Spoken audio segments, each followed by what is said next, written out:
touché par son esprit. C'est ça le but du culte, hein, d'adorer le Seigneur et que lui vienne en retour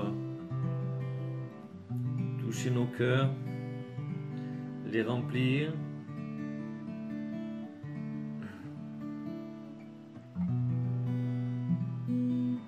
Sambayaneri dei cambaio cei teri baio mapayan teri neri esticandurinderi ufayan genturi neri esticangion teri mapian bayan neli lei cangion teri mapa sombayan centuri mapan bayan deri.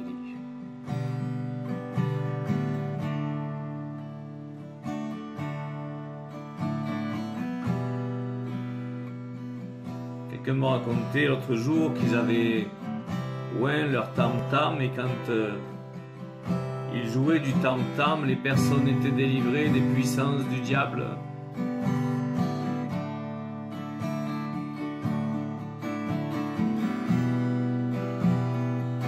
Laisse-toi porter par l'onction et par la présence que Dieu veut donner à ces chants.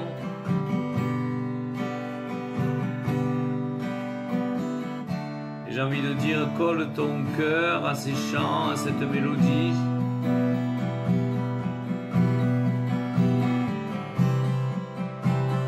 Pour te laisser submerger par la présence.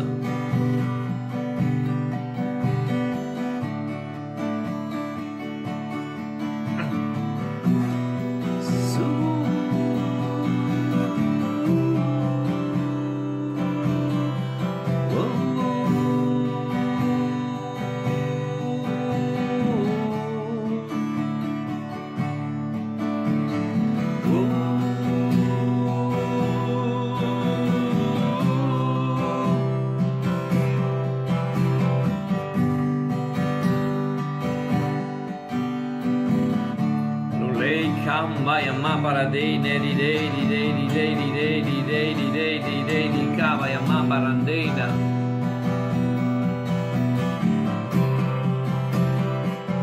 Sombaio nelli lei cangiuntei mapi di dei dei dei dei.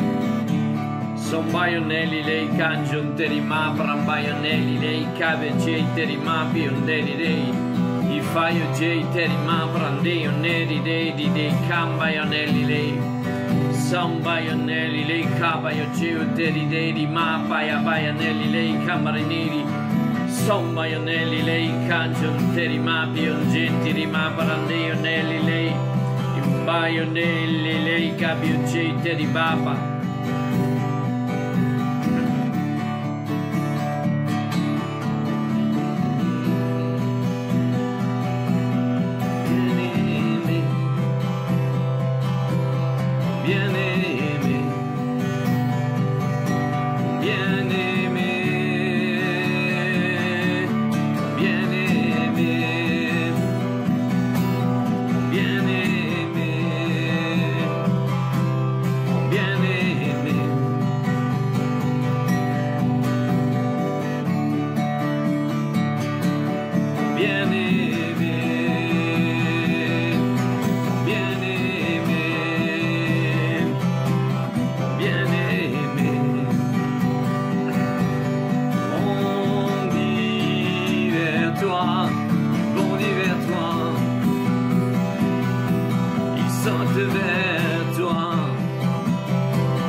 Et si notre époux vit et règne à jamais, c'est que tu es appelé toi aussi à régner et à vivre à ses côtés. Il a préparé pour toi des demeures et des couronnes dont il veut te parer.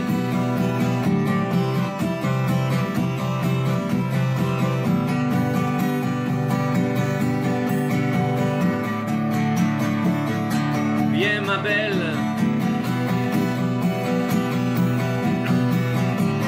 oh viens ma belle, m'a choisi mon élu.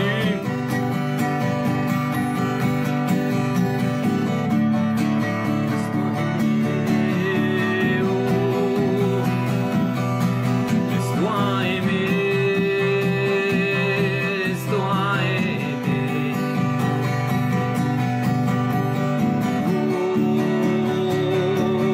Toi qui es paré pour les noces, toi qui viens chercher, laisse-toi aimer, laisse-toi visiter.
Voici, viens sur les nuées, et tout genou fléchira, toute langue confessera qu'il est Dieu, au-dessus de tout autre Dieu. La terre le verra et tremblera,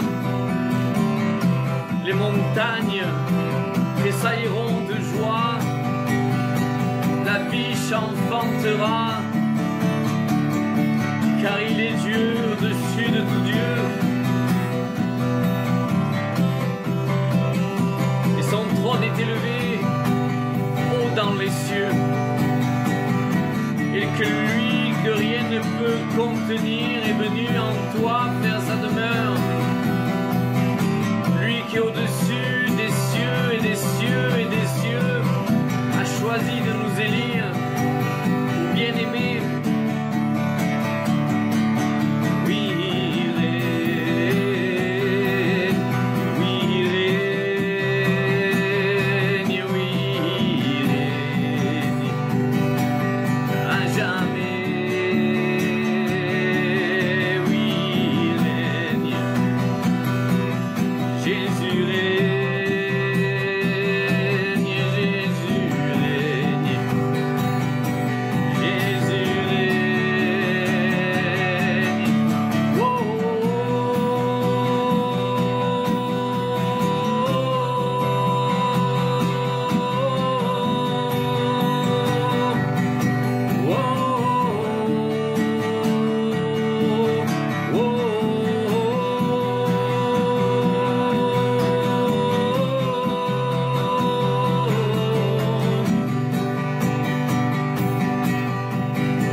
Dieu grand, terrible et fort, la terreur de Jacob. Ses yeux sont comme des flammes de feu, et de sa bouche sort une épée aiguisée. Son corps est ardent comme de l'airain poli, et sa voix est comme celle des grandes eaux. Et ce Dieu-là est pour nous, il n'est pas contre nous.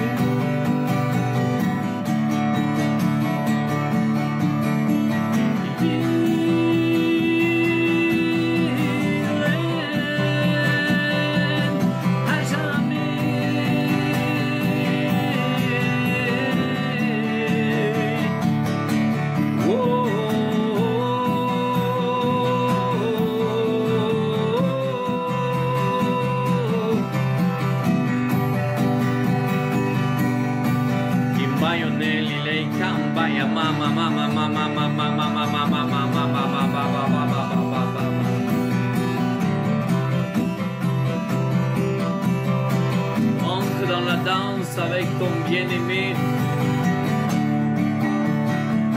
Entre dans la danse avec celui qui s'est livré et qui t'a aimé le premier.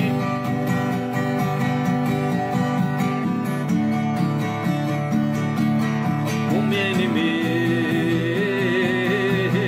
mon bien-aimé, mon bien-aimé, mon bien-aimé, mon bien-aimé, oh, mon bien-aimé, mon bien-aimé, bien-aimé, mon bien-aimé, oh, oh, oh, oh.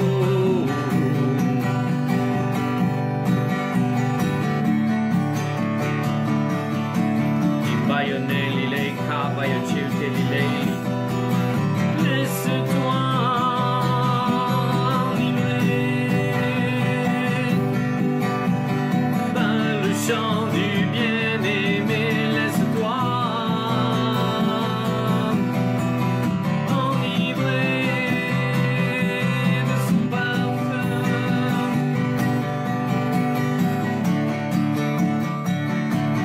Womanine, someone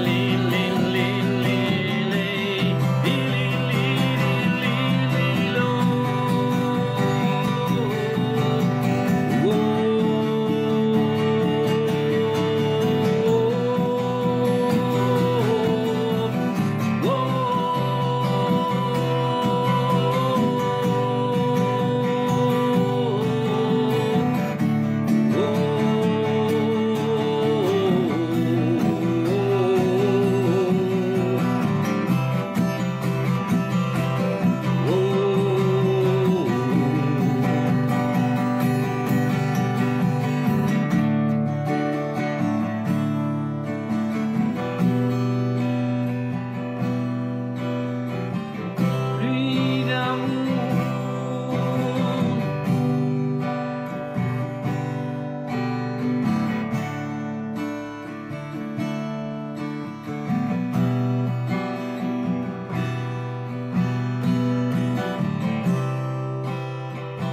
Libai ne libai un bayoma di lei cova. Cambayanelli lei, pluie d'amour qui coule sur nous. Chaque gouttelette est une expression de l'amour de Jésus. Et cette pluie est comme un torrent dans lequel il désire que nous soyons submergés.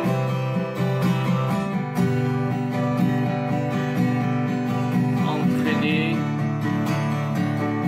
au-delà de nos capacités,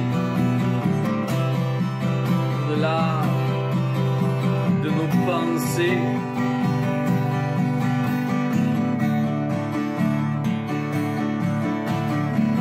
Il veut que nous arrêtions de nager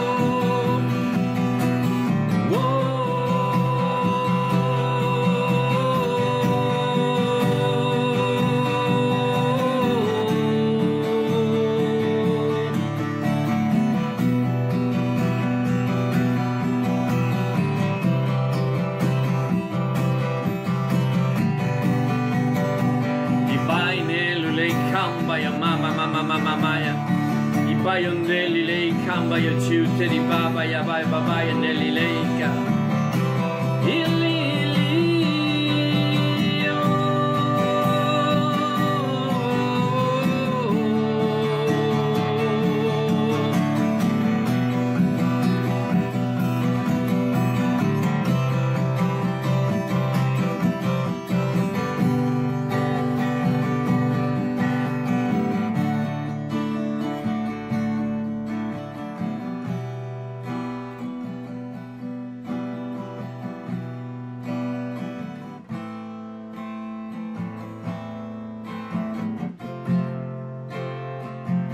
Sambaya mama mama.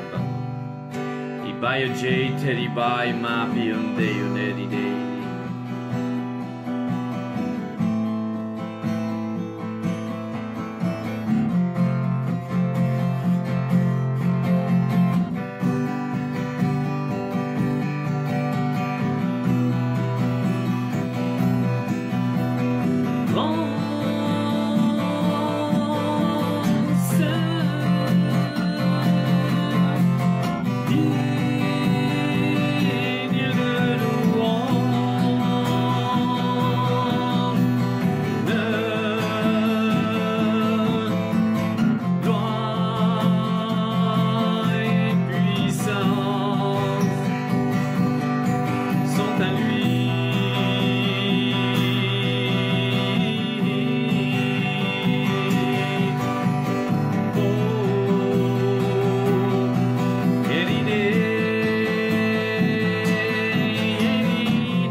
Dei Nevari Dei Kabayache Terimana Impaionelli, lei camioncetturi neri, impaionelli, lei camioncetturi barri dei nidei, son baionelli, lei camioncetturi neri dei dei, son baionelli, lei cagiutelli, li cavarnelli.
Laissons-nous inspirer par le souffle de Dieu afin d'être dépouillés de nous, de cette aspiration puissante,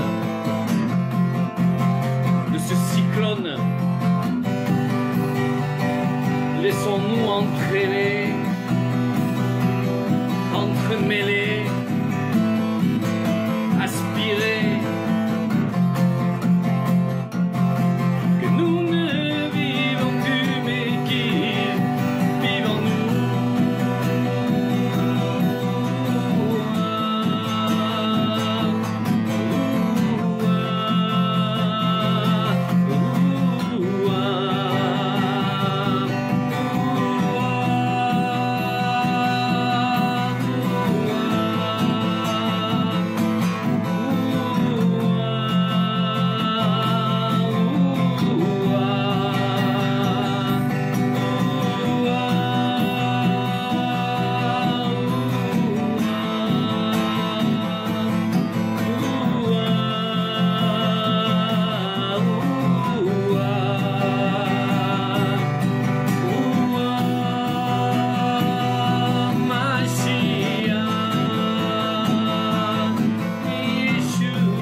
nelu lei cava e ceteri baba.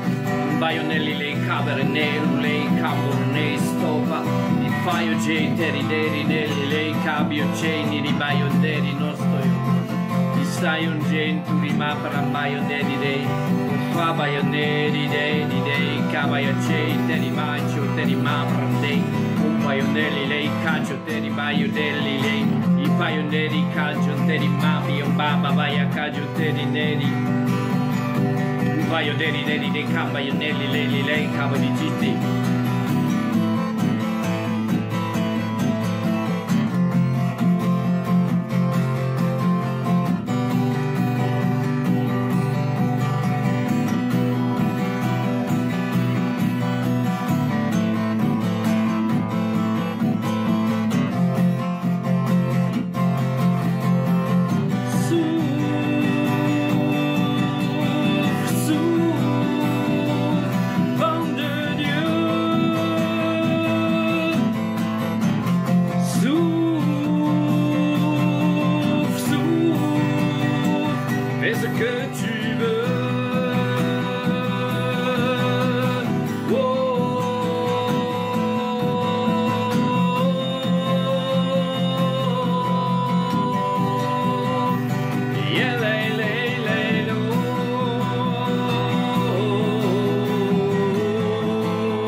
Cavaio mapili leico, ingeiteli lei cambaionelli lei cambarine, i paio geuteri dei lele di cambarineri, i baionelli lei cambaionelli lei cambaionelli dei, un paio geuteri dei cangiunteri neri e sti cavaioneri dei, i baionelli lei cambaioneri dei, un paio geuteri dei cambaia mama. Kambaya mama maya kai, sambaionelli lei camicete, sombaionelli lei cabacioteri neri, sombaionelli lei cagioteri maprindei di lei, sombaionelli lei cagioteri neri dei, sombaionelli lei cabacioteri dei. Son baionelli lei cavaio cete di neri dei, in faio geute di dei, in baio mamma maia cavaio geute di nori. Su,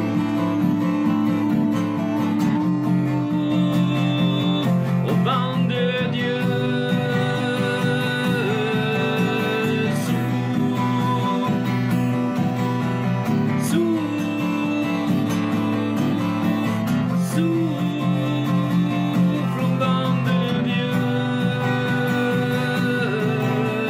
Fais ce que tu veux.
vai nel vai cagio teri vai neri dei camba.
Sandai mapaya baya mama mabaya kende. Imbarine dei cavarnest. Sonjete ribarineri dei candaya. Sombaionelli lei cangianteri ma parandini di re. Sombaioneri dei cambayamati.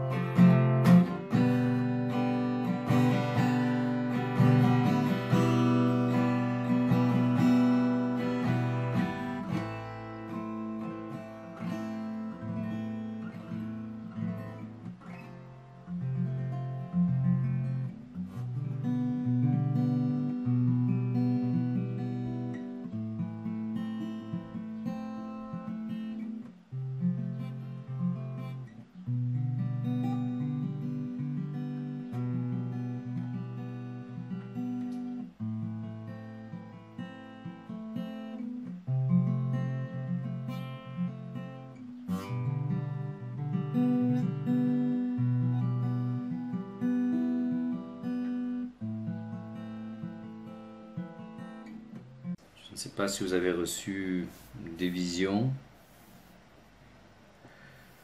des paroles que vous aimeriez partager. En tout cas, moi j'ai vu un voilier. Et c'est vrai que je pensais à quelque chose, c'est que dans l'araméen, en fait, on parle du souffle, bien sûr, mais on parle plutôt d'une aspiration, qu'on est aspiré. Hein, et c'est l'aspiration même. Hein, avant de l'aspiration, c'est l'aspiration de Dieu. Et je voyais ce voilier qui naviguait dans l'océan et les marins avaient compris quelque chose, et que ce soit les Anglais, d'abord les Espagnols et puis les Anglais. Hein, ensuite, ils sont devenus ceux qui régnaient sur les mers. Et donc, ils avaient compris qu'il y avait des routes du vent. Et la Bible parle de ces routes du vent. Et si tu n'es pas sur la bonne route, tu n'es pas pris dans cette aspiration qui va te mener au bon endroit.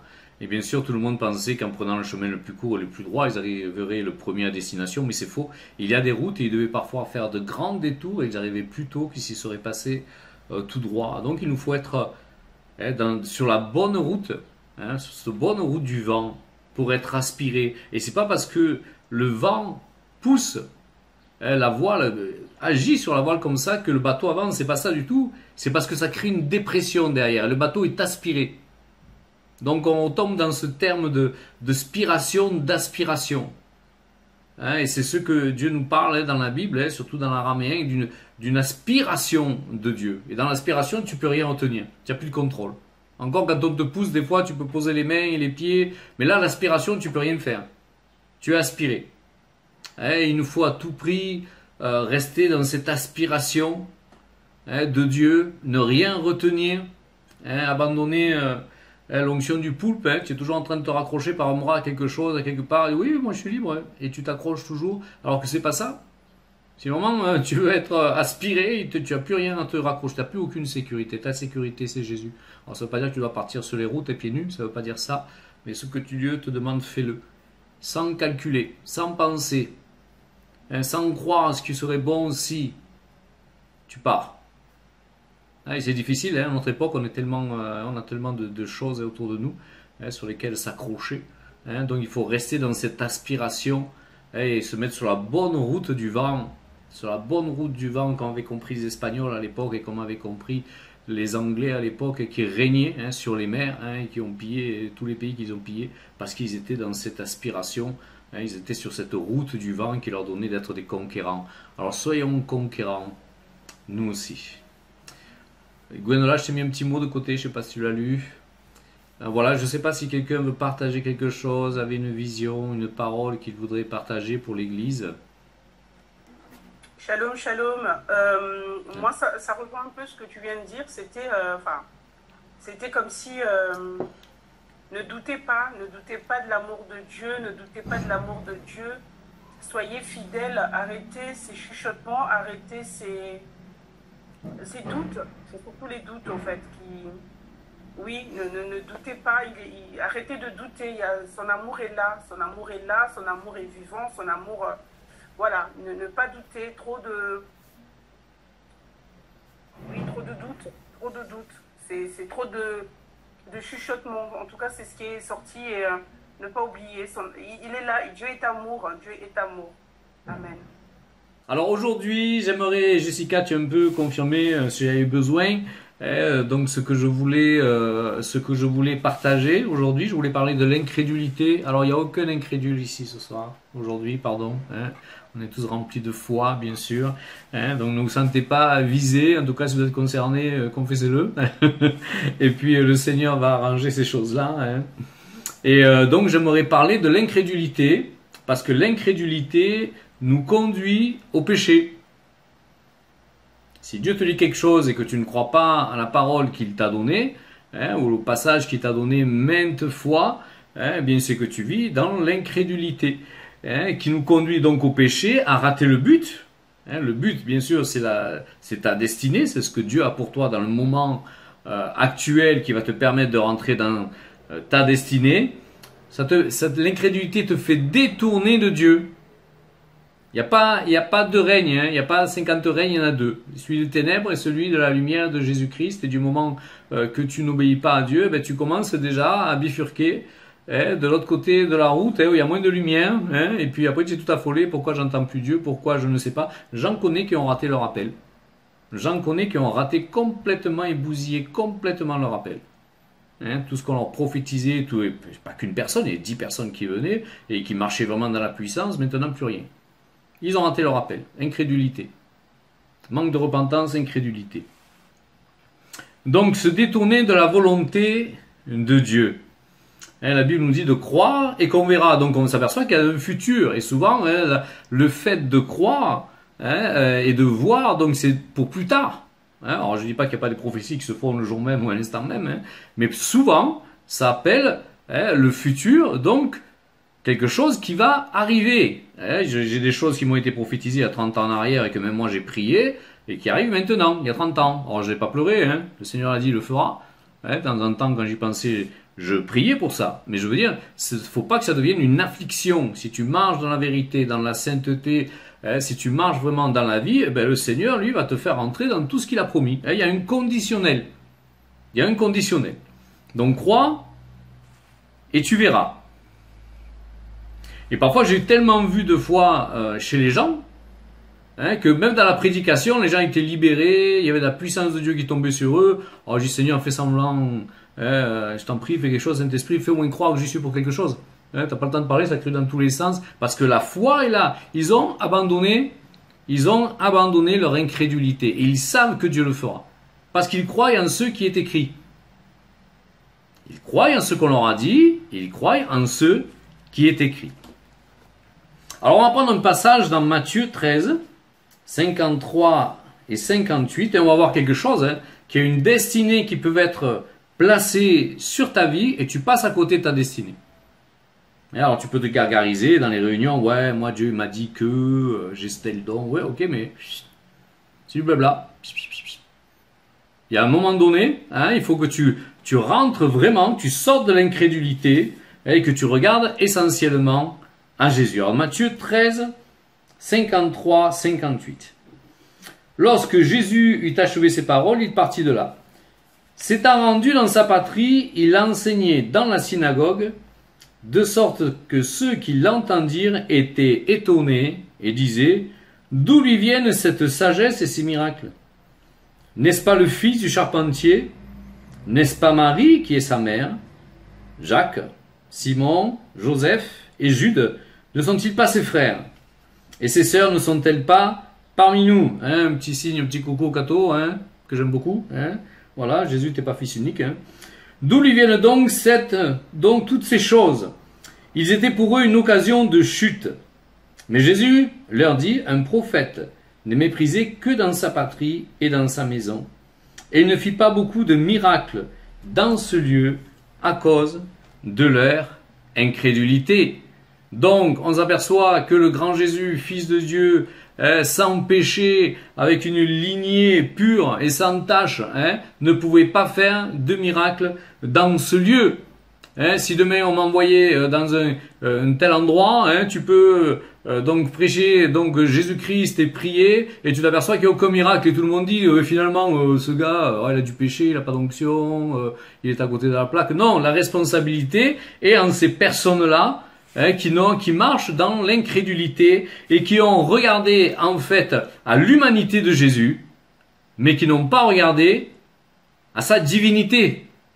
Et donc ils se sont focalisés sur quelque chose qui était là, et donc oui, Marie, sa mère, ses frères, ses sœurs, et bon, il a de la sagesse, et en même temps on s'aperçoit qu'ils peuvent être émerveillés, étonnés par la sagesse de Jésus, et pourtant ils ne reçoivent rien.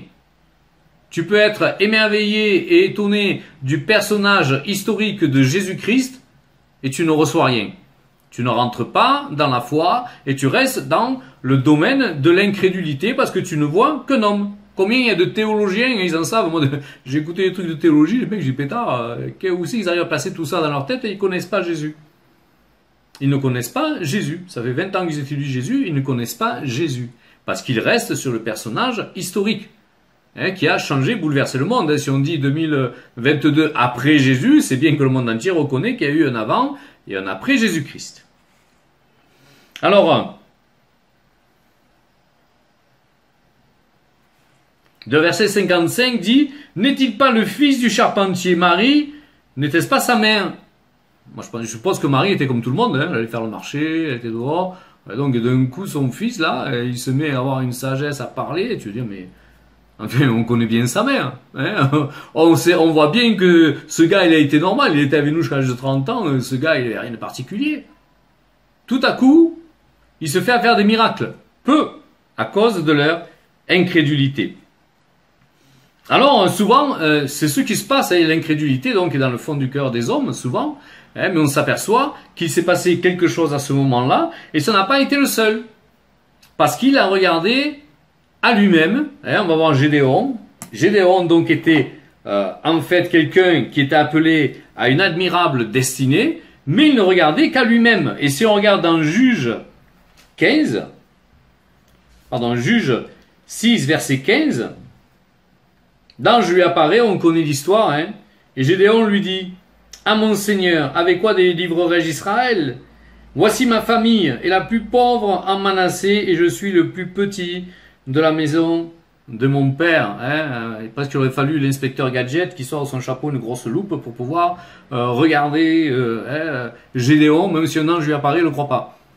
Il faut avoir une dose quand même d'incrédulité, quelque chose de costaud. Il faut vraiment l'entretenir tous les jours. Mais regardez à son humanité et regardez à ce qu'il pouvait faire. Et moi j'entends souvent ça quand je dis des chrétiens, je leur propose des choses. Ah non mais ça je sais pas le faire. Mais heureusement que tu sais pas le faire. C'est comme ça que tu vas faire des exploits. C'est parce que tu vas te lancer dans des choses que tu ne peux pas faire et c'est dans ta faiblesse, c'est dans ce que tu ne sais pas faire où Jésus va pouvoir se glorifier. Alors il faut revoir notre système de pensée. Et au travers des expériences qu'on peut vivre avec Jésus-Christ, en fait, cela va accroître en nous la connaissance de Dieu. Et quand nous serons dans l'exploit, nous saurons que cet exploit-là, nous pouvons le recommencer dès que le Seigneur nous mettra devant la situation. Alors je vais peut-être vous raconter déjà, quand un jour j'évangélisais une voisine qui habitait au 3e étage de la maison, moi j'étais au 1er, et c'était les vieilles bâtisses là que l'on a dans le sud de la France, là, donc il y avait une grande fenêtre ouverte, et quand j'arrive, je sais plus si c'est le 1er ou 2e étage, je vois débouler la personne en courant, qui saute par la fenêtre. Mais elle passe devant moi, elle saute par la fenêtre. Alors là, moi, une dit deux, je sors et je la rattrape par la chemise et je la sors comme ça. C'est une femme qui devait faire 120 kilos. Vous imaginez, vous voir la taille de mes bras, je peux pas soulever 120 kilos. Et je l'ai remise sur pied comme ça, et moi je me dis, mais comment j'ai fait ça? Mais si tu te mets à réfléchir, à regarder ton humanité, au lieu d'être centré sur le souffle, au lieu d'être centré sur le Seigneur Jésus, tu seras toujours en position d'échec. Parce que tu n'auras que ton humanité à présenter. Et dans à quoi Dieu veut t'utiliser. Alors on s'aperçoit que Gédéon, le plus petit des petits, là, lui, il dit, mais moi je peux pas. Je suis le plus petit et Madian, c'est, voilà. Mais c'est là que tu vas avoir des exploits. Moi, il m'est arrivé à mission, on me dit, voilà, on va te tuer, là, ta tête est mise à prix. Et moi, je riais, je dis, ah, ben tiens, je vais voir comment le Seigneur m'en sort, tiens, je vais y aller. Oh, mais tu es fou, je dis, non, je vais voir, le Seigneur va m'en sortir. Et je suis toujours là, Parce que Dieu est Dieu. Et parce que Dieu me dit de le faire. Mais si tu t'arrêtes à ton humanité et que tu as un regard gédéonique, j'invente le mot aujourd'hui, vous pouvez le répéter, sur toi, tu n'y arriveras jamais. Alors on s'aperçoit que Gédéon, en fait, il y a tout ce passage où en fait Dieu divise son armée, et puis il envoie avec des cruches, des bâtons et des pierres. Vous imaginez un peu la grande armée. Et puis on s'aperçoit de quelque chose d'incroyable. En fait, il y a un changement qui est là dans Gédéon et que les autres voient. Avant, il n'était que le Gédéon, que l'on allait piller, qu'on allait affamer. Et puis tout à coup, il y a un changement de regard sur lui. Dans Juge 8, 18, voici ce qu'il est dit. Il dit à Zébash et à Tsalmouna, « Comment étaient les hommes que vous avez tués à Tabor ?» Ils répondirent, « Ils étaient comme toi, chacun avait l'air d'un fils de roi. » Et c'est le Seigneur qui te rend ta dignité. Ce n'est pas les multiples voix qu'on a entendues ou les multiples qualificatifs qu'on a posés sur toi qui font qui tu es. C'est ce que Jésus dit de toi. Et c'est dans ta relation, dans ton intimité et dans les exploits dans lesquels le Seigneur t'envoie et te fait rentrer que tu trouves ton identité. Pas pour l'exploit, mais à cause du fait que la présence de Dieu était à ce moment-là tellement puissante, tellement forte, que tu as compris qui il était lui et qui tu étais toi réellement. Un fils de roi, une fille de reine. Alors cette expérience de cette femme que je soulevais d'un bras, qui se serait tuée certainement, ou en tout cas gravement blessée, en sautant la fenêtre, je l'ai vécu d'autres fois. Et je me souviens d'une personne qui allait se suicider, j'avais devant moi un portail de 1m70, sans élan devant, boum, j'ai sauté le portail et je suis passé. C'était impossible, maintenant c'est pas possible, tu peux pas. Enfin, en tout cas moi je peux pas. Donc voilà, donc Dieu va te faire vivre des choses pour te montrer qui tu es toi et qui il est lui surtout. Et c'est là que tu vas puiser ton identité.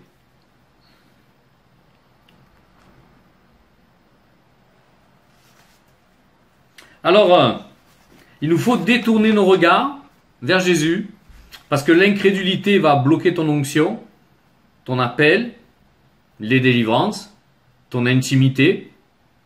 Je crois que l'incrédulité, c'est ce qui peut bloquer le plus de choses en toi. Tu peux ne pas avoir de dons, tu peux ce que tu veux. Ne pas être allé à l'école, c'est pas grave pour Dieu ça, c'est lui qui te qualifie. Mais l'incrédulité va te stopper, va t'arrêter, parce que Dieu ne peut pas bouger son bras, ne peut pas mouvoir son bras à ce moment-là. Alors dans le verset 57 et 58, il est dit, il était pour eux une occasion de chute. Il était pour eux une occasion de chute, j'ai envie de dire une occasion de chute, tais-toi, Parce que justement, ils regardaient à Jésus-Christ, ils ne regardaient pas les choses de l'esprit, mais ils regardaient les choses de la chair. Et l'incrédulité te fait regarder non pas aux choses de l'esprit, mais te fait regarder aux choses de la chair. Donc il nous faut passer une étape supérieure. Et si Dieu te demande, c'est qu'il peut, c'est qu'il va t'accompagner. Il ne fera rien sans toi. Il travaille avec nous. Lisez Marc, les derniers versets de l'évangile de Marc, il est dit, le Saint-Esprit travaillait avec eux. Le Saint-Esprit travaillait avec eux. Il ne travaille pas tout seul, ça y arrive, mais Dieu a voulu que l'Église soit avec lui. Moi, j'aurais pas fait comme ça. Lui, il est plus sage que moi, il a dit, c'est comme ça la meilleure façon de faire. Mais, il y a une évidence qui est là, c'est que Dieu veut t'utiliser. Et l'incrédulité te mène à la chute. J'y arriverai pas. Les forteresses, on en a parlé la semaine dernière, je n'y arriverai pas, je suis nul. Mais bien sûr que ce que nous demande Dieu, on n'y arrive pas. Et que parfois on peut être méga nul, mais c'est certain. On peut se trouver comme ça. Mais est-ce que Dieu dit ça de nous? Est-ce que Dieu dit ça de nous? Il dit pas ça de nous. En tout cas, s'il l'a vu chez nous, il veut le changer. Souvenez-vous qu'il appelle Israël parce que c'était la plus petite et la plus nulle de toutes les nations. Regardez aujourd'hui. Sans qu'on nous le dise, elle domine quasiment de partout. Et la richesse la plus grande d'Israéliens, c'est leur intelligence. Tout commence par là, Donc Dieu sait ce qu'il fait. Alors verset 58, il ne fit pas beaucoup de miracles à cause de leur incrédulité. On parle de Nazareth, où est né Jésus. Il ne fit pas beaucoup de miracles. Quelqu'un le plus loin du monde que vous puissiez connaître, tu l'envoies là-bas, il ne peut pas faire de miracle. Ça ne marche pas. Parce qu'ils sont incrédules. ils sont incrédules. Alors pourtant, Nazareth, hein, on va voir ça un peu, il y a quand même une prédestination sur Nazareth. Voici ce que veut dire Nazareth.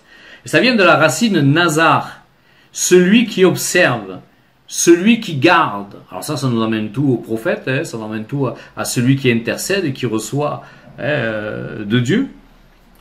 Mais aussi tour de garde, donc une ville prédestinée à garder les choses de Dieu, tour de garde. Mais aussi rameau ou le surgeon, dans le sens de branche qui portera de fruits, ou le rejeton de la prophétie d'Isaïe, affirmant qu'un rejeton sortira de la source de Jessé, le surgeon poussera ses racines.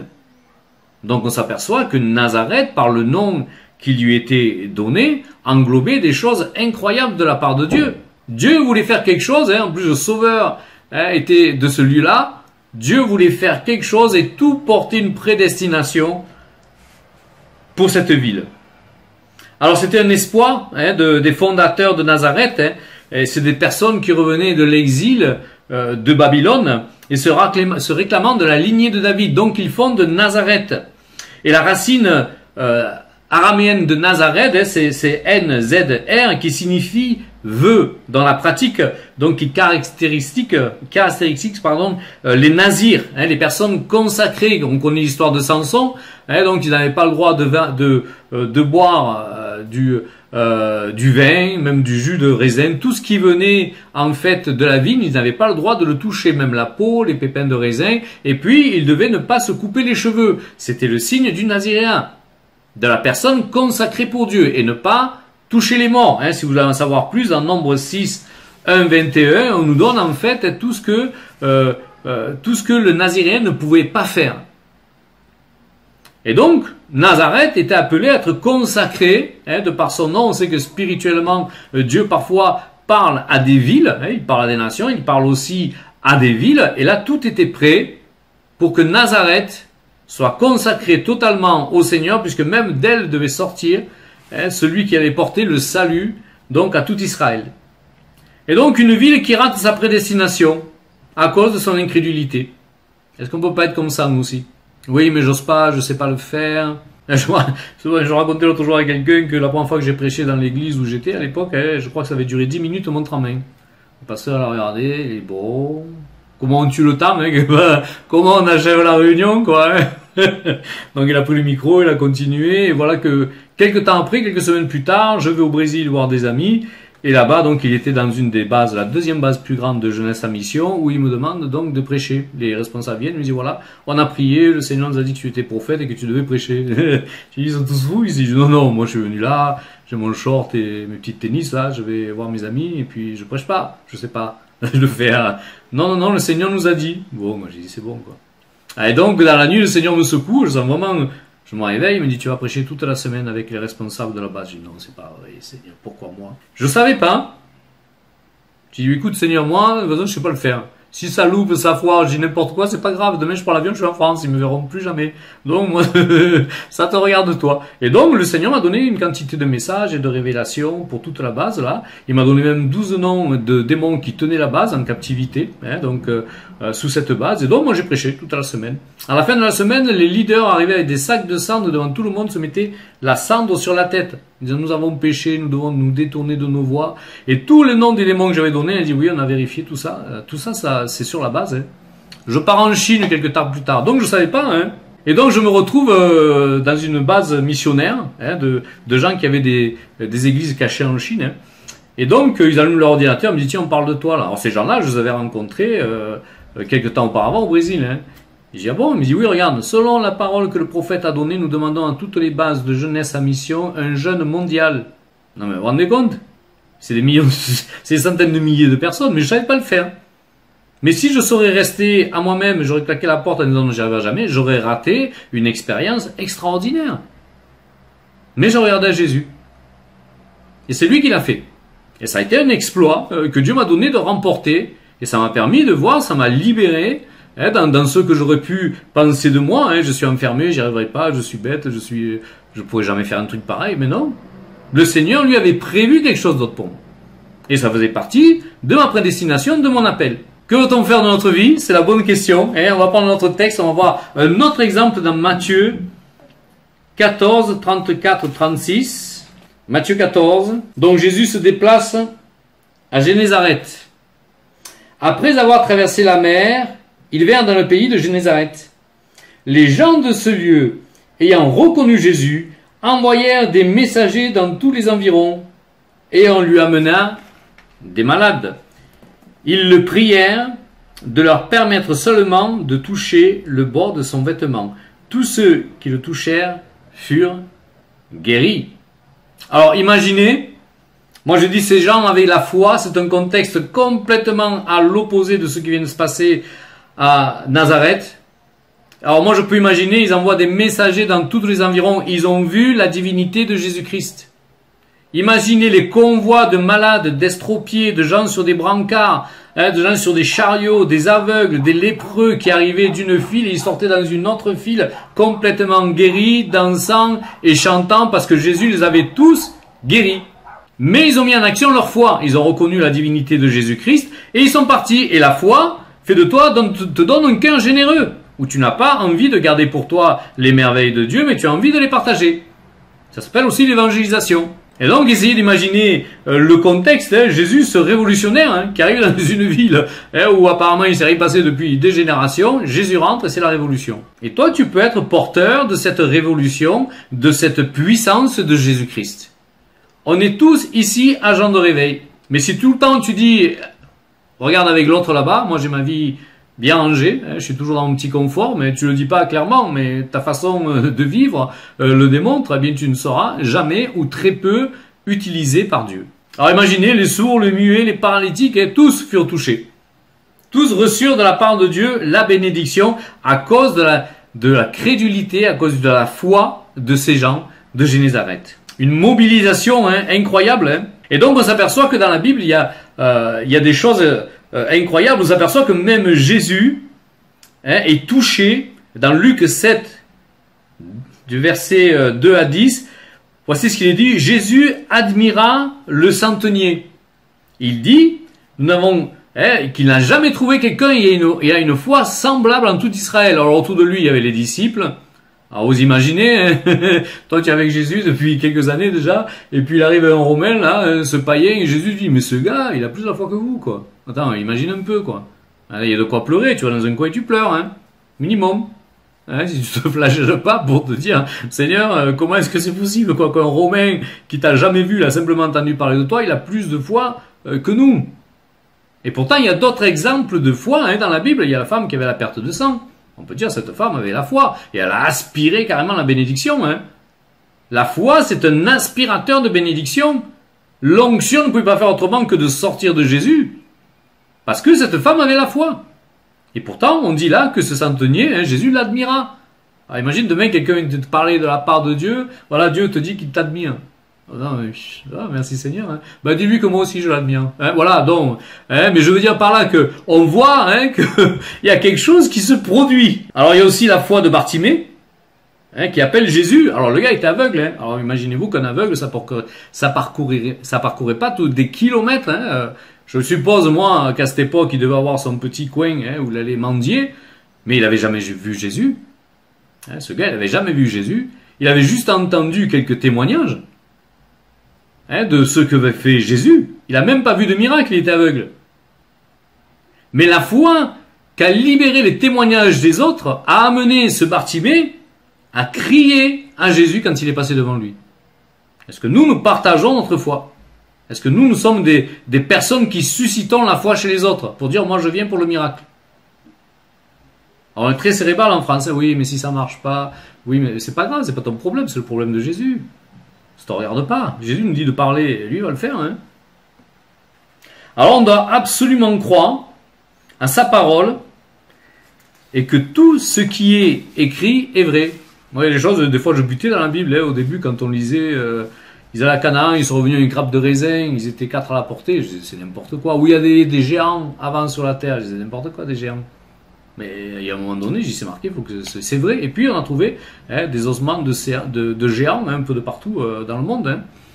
Et donc, c'est bien la vérité qui est dans la Bible. Mais du moment que tu commences à douter, hein, quand on entend parler de création de membres instantanés, c'est bien Dieu qui a créé l'homme. Tu n'es pas venu d'un singe, il n'a pas eu besoin de millions d'années pour arriver à un processus pour qu'on soit arrivé à des hommes maintenant. Dieu, un claquement de doigts, hein, il dit à l'esprit, souffle sur ces ossements desséchés. Il a soufflé, le prophète a soufflé, qu'est-ce qui s'est passé? Ils sont revenus à la vie. Dieu est créateur et Dieu est puissant.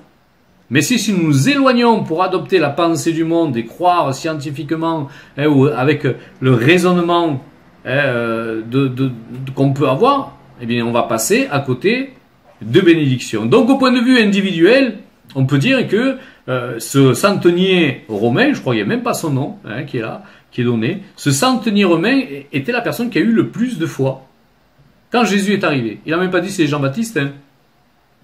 Non, moi je suis épaté, je me dis putain mais ce gars c'est quand même incroyable, c'est comme quand Enoch, quand il dit qu'il est monté au ciel, hein, un prophète qu'il a vu au ciel, disait qu'il était tellement près de Dieu, il ne pouvait pas mourir, donc Dieu a dû l'enlever. Non mais c'est incroyable le gars. Et nous on est tout le temps sur internet à regarder les vidéos, on lit la Bible, on téléphone à tout le monde. Et à un moment donné, enferme-toi dans ta chambre et arrête. Mais si déjà au bout d'une demi-heure tu en as marre, il y a un problème quand même. Non? Marc. On va voir ça. Alors ça c'est au niveau donc personnel, hein, cet homme. Hein, et puis Marc 6, 53. Donc au niveau collectif, on peut dire que c'est Génézareth hein, qui avait le plus de foi. On va reprendre le passage de Marc. 53, 55. Marc 6, pardon, j'oublie le chapitre en ce moment. Marc 6, 53, 55. Après avoir traversé la mer, ils vinrent dans le pays de Génézareth. Et ils abordèrent, quand ils furent sortis de la barque, les gens, ayant aussitôt reconnu Jésus, parcourirent les environs, et on se mit à transporter les malades sur des lits, partout où on apprenait où il était. En quelques lieux qu'il arrive, dans les villages, dans les villes, dans les campagnes, on mettait les malades sur les places publiques et on le priait de le transmettre, de le permettre simplement de toucher le bord de son vêtement. Mais c'est magnifique. Moi j'ai connu ça au Mexique, hein. Une ville en ébullition, mais je te garantis qu'au bout de 10 jours, 15 jours, tu en as marre. Hein. Seigneur, ça commence le matin, tu n'as même pas mis la brosse à dents dans la bouche, tout le monde tape à la porte, tu arrives le soir... Tu es épuisé, mais il y a toute la ville en ébullition. Dieu a décidé ce jour-là de commencer un réveil. Voilà, il a décidé, comme il a envie. Mais c'est quand même impressionnant. Et tu as tous les malades, tu as tout le monde qui est là. Tous les désespérés depuis des années, venaient dire, moi, rien pour toi, ils sont là. Et tu peux pas faire autrement que de dire oui. Va en Afrique. Janine est venue avec moi en Afrique. Hein. Tu arrives à l'hôtel, on avait trouvé un hôtel, ben c'est pareil. Hein. Il y a des gens qui venaient de 3 heures de route parce que l'enfant était handicapé depuis la naissance et l'enfant est guéri en 5 minutes. Mais les gens, ils ont besoin de ça. Mais alors, tu arrives le matin, il est là, et tu arrives le soir, tu es sorti de la réunion, c'est 10-11 heures, tu as fait que des délivrances, tout le monde était par terre, tu arrives à l'hôtel, il y a encore une foule. Tu veux leur dire non?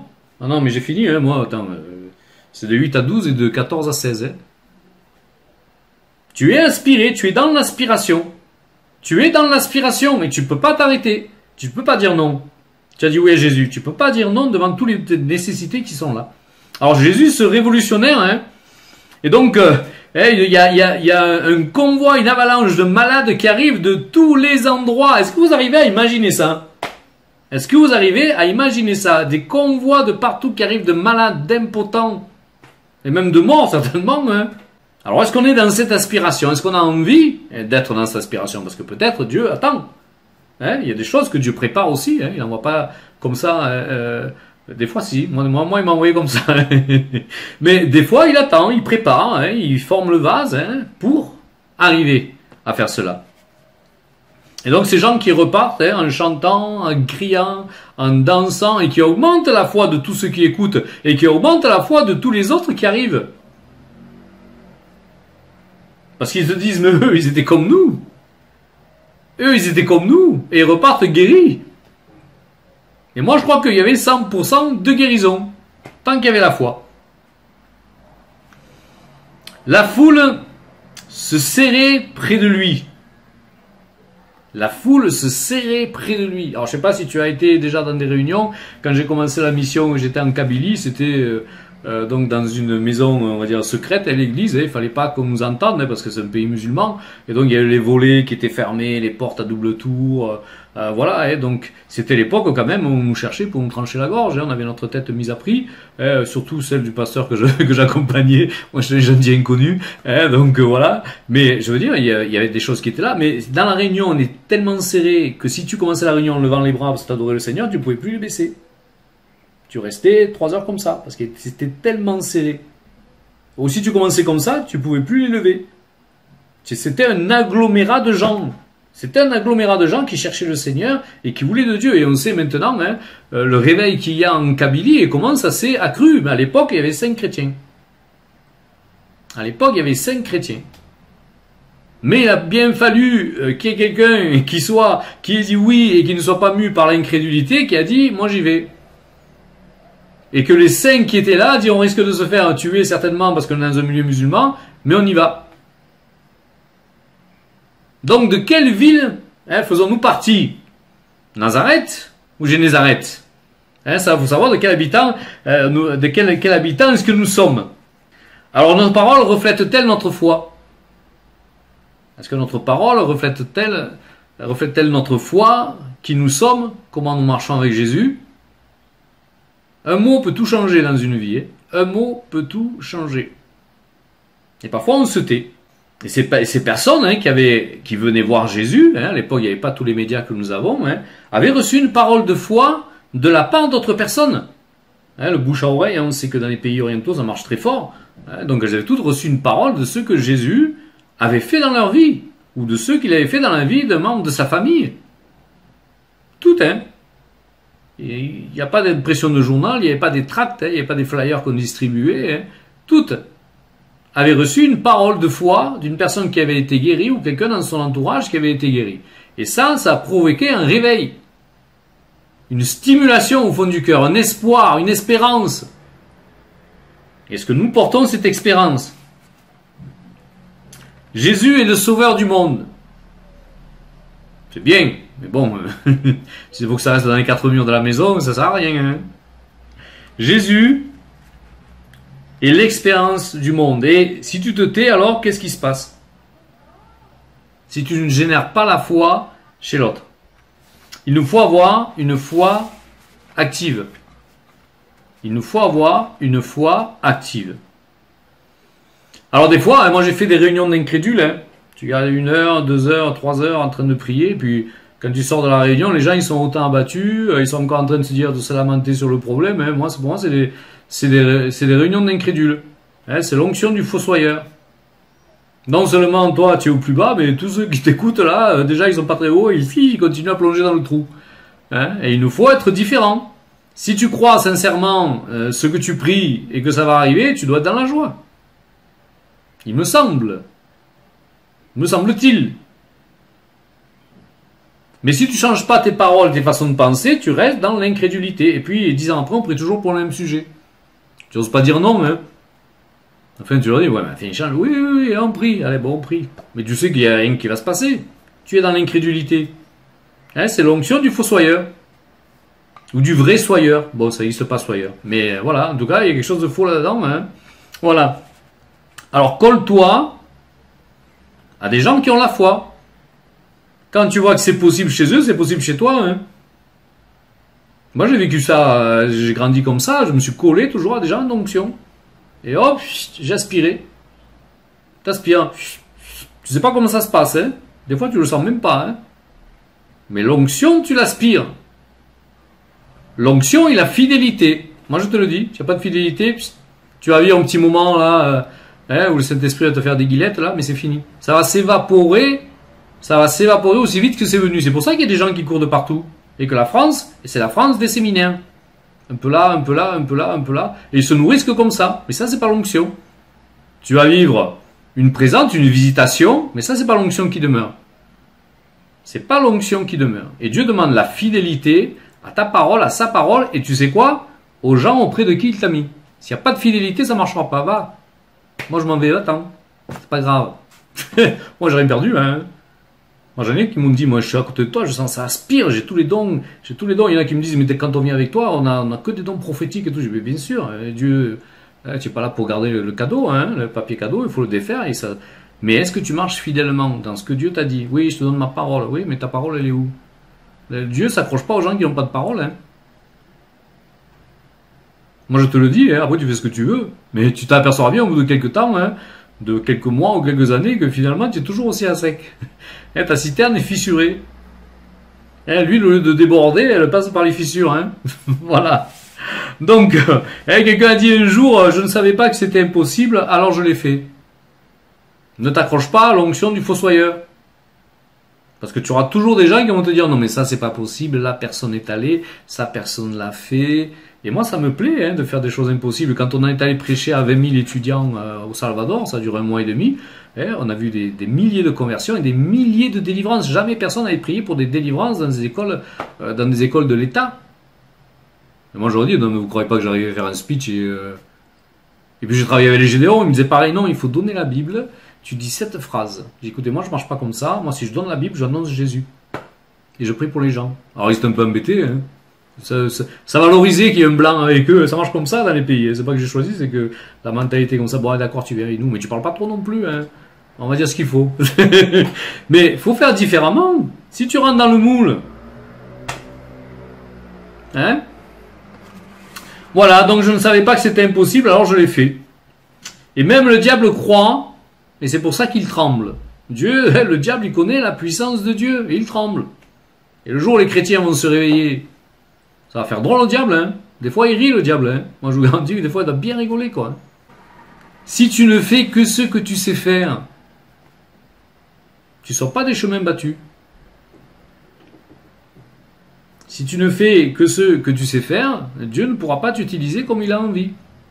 Parce que c'est moi, moi et moi. Tu es le Gédéon de la loupe. C'est quoi ce point en bas? C'est Gédéon.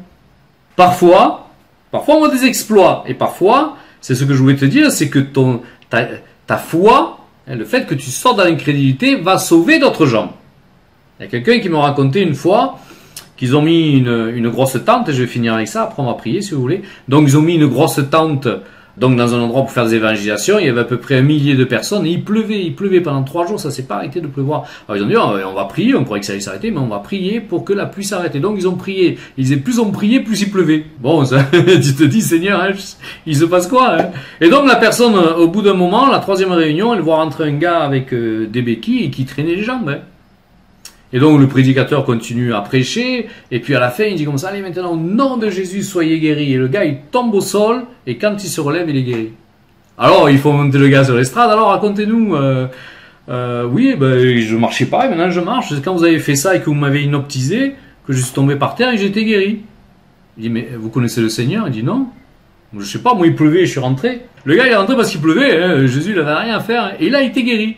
Alors le prédicateur, quand même, il est resté un moment à se poser des questions. Et puis là, il a demandé, il dit, mais donc ici, donc c'était une réunion de chrétiens, de délivrance, de guérison. Bien sûr, les incrédules pouvaient rentrer, mais c'était donc appelé pour les chrétiens, à ce que les chrétiens soient touchés aussi. Donc il a dit aux gens, mais ici, il y en a qui ont jeûné et qui ont prié pour que dès que quelqu'un rentre ici soit guéri. Il dit, tous ont levé la main. Absolument tous ont levé la main. Ta foi va servir aussi à guérir d'autres et des incrédules, hein.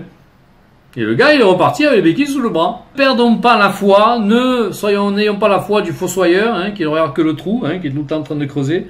Levons la tête et regardons à Jésus.